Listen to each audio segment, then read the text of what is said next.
For many of us, Christmas is all about the food. Whether you're a ham or turkey fan or prefer a non-traditional, well, seafood, vegetarian feast, chances are you'll be eating a dish that has some history to it. Yeah, but I have to comment on the suddenly festive look in our studio, which has just suddenly appeared. It's very nice. To tell us more... Did you hang those up? Yeah, I was just doing it, you know, in the break. Looks good. Food writer Dani Valent joins us now. Good morning to you, Dani. Yeah, good morning. You seem to have brought a festive spirit into our studio. Suddenly we've got the stockings up and the fireplace. Yeah, I just thought I'd bring that along for you, just like the fire. Yes. Look, it is a very traditional time of year as far as food goes, and I thought I'd look into why we eat some of the things that we eat around Christmas time. So ham. Do you know why we eat ham? No. So it actually dates back to a Germanic pagan god called Freyr, and Freyr was associated with boars or pigs, and his saint day was the 26th of December, so that became wrapped up in Christmas traditions. Yeah. Now, I do a beautiful glazed ham with a peach, mango and Sichuan pepper glaze. Yum. So delicious. But that is not what they'll be doing in Sweden. So there are lots of different traditions around the world. The Swedish one I thought was very interesting, where they glaze ham or they brush it with egg white, sugar and breadcrumbs, and it's a boiled ham. Oh, right. So, yeah, very different. So do you have hot ham or cold ham? Is that part of the tradition as well? I do. I bake it, so it is nicely warmed through, but then eat it cold for the next 2 weeks. It's all about the ham. Yeah, so that's a big ham you're working there. Definitely, yes, it's all about the ham. Turkey is on a lot of Christmas tables. We'll be having some sort of turkey. Mum normally does it. It's mainly American, don't you reckon? Well, it is. So turkey first came from the Americas and hit England in about the 1600s, and it was quickly adopted as a farmed bird. But have you heard of turkey droving? No, what is that? So they farmed the turkeys in the countryside, but to get them to London, they didn't have transport like we do today, so they actually marched the turkeys. Wow. So they were herding the turkeys, and it took months. So to protect their poor little feet, their turkey toes, they sometimes put little leather booties on them or dipped their feet in tar so that they could make the journey. Now, they did luckily... the little lassos you'd need to get the other ones back in, the little runaways. Yeah, I know. So tiny little lassos. I'm sure there were many skills with turkey droving, perhaps skills that are sadly lost to us today, but certainly interesting to think about. So, Dani, as part of the traditional Christmas meal, do you have either ham or turkey? Is that usually how it is, or do people have both? I mean, how does it work? Well, we have both. So I'll do a ham, Mum will do a little bit of turkey. So I think in Australia we're very free, aren't we, with our traditions? Yeah.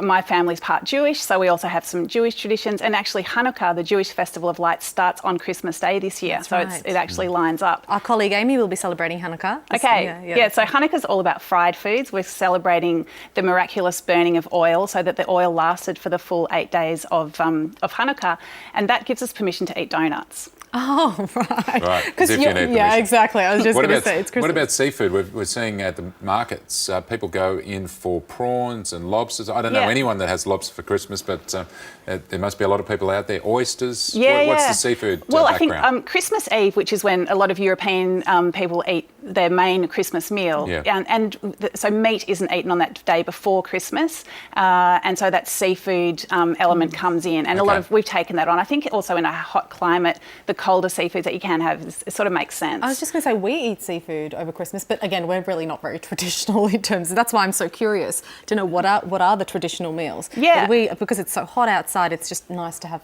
some cold prawns. Nice to have something. And it's seafood. Always good to have an excuse for prawns, whether it's on the barbie or not. Two things I love, Dani, is, gravy is one and crackling is the other one. Okay, so just a gravy and crackling Christmas for you? I could have gravy and crackling, that's it. Yeah, Christmas all year round. Well, that's pretty easy. And sweets. Yeah, for sure. Yeah. Well, should we talk about sweets? Yes, please. Ooh, because I've actually brought something, I'm a little bit proud of my Michael Buche and de Virginia Noel. are going to be disappointed they're not here for you. I honestly hope Michael is not watching, because he's going to be so sad. I'm really sorry. So Buche de Noel, it is a French Christmas log. Wow, look at that. So this harks back to the pre-Christmas festival of Yule, where the tradition was to burn a log. So a special log was burnt for the duration of the festival. And this is the French spin on that, where, we've got a log, a Yule log, a Buche de Noel. So I've dressed mine up, made it a little bit Aussie with some gum nuts. Yeah, I like that. Nice touch. And a little bit of snow as well. So can I cut you a slice? Yes, please. Oh, yes, all right. Please. So this is actually super easy. I'm not sure if we can put the link up, but I've put the recipe on my website. Okay. So it's danivalent.com cake. Kept it pretty simple. How did you create all these little extra Is it just decorations? Is it just So you get a wreath from the $2 shop and you just snip a bit off and you put it on the cake. So look at those layers. Well done, yeah. Dani. I was pretty happy with this. It's the first time I've made it and it's really easy. So what are the origins of this? So it's from the French Yule festival. So and it's the tradition where we burn a special log for Thank you. for the duration. And so, yeah, this is just a log. And what I love is the way that Christmas traditions are, don't want to miss out on your icing. No. Christmas traditions are adopted in different countries around the world. Thank you. It's got apricot jam, my own apricots from my tree in there. Yum. There's a lot of buttercream That is icing. sensational. You're all about the French desserts now. You can add that to your gravy Yes, and please. crackling. Yep, and have it first. All right. Yep. Yum, yum, yum. Okay, good. So that's the first time you made that? Apricot jam, it's delicious. Yes. And I'm a real chocolate fan, so Okay. for me to actually enjoy that apricot is beautiful. Phew, lucky. So it's traditionally done with berries, but I had the apricot, so I put that in because I think we're allowed to be Beautiful. free and easy with our Christmas traditions.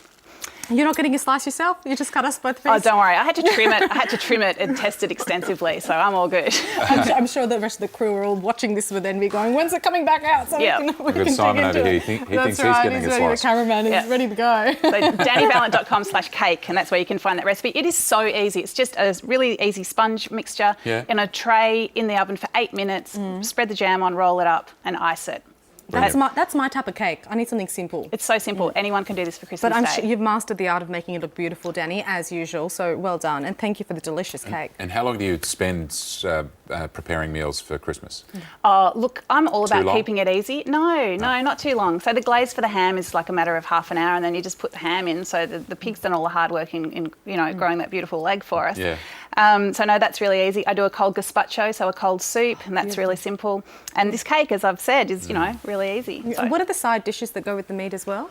So I'm going to do a coleslaw, a peanut butter coleslaw with sort of Vietnamese flavours. God. So just coleslaw with peanut butter, lime juice, Vietnamese mint. That recipe's on my website as well. Lovely. So, yeah, I love just mixing it up. I don't think we need to be, straitjacketed into traditions. Just make it yummy, make it easy, get together, enjoy, have fun, and finish with some donuts for Hanukkah. Oh, that delicious cake log. That was amazing. Thank Yes. you so much. It's my Beautiful. pleasure. I'm wishing you a Dan. very Merry Christmas. Yeah, Dani. absolutely. Thanks for You your too. time. Thanks for having me. See you in the new year. Yeah.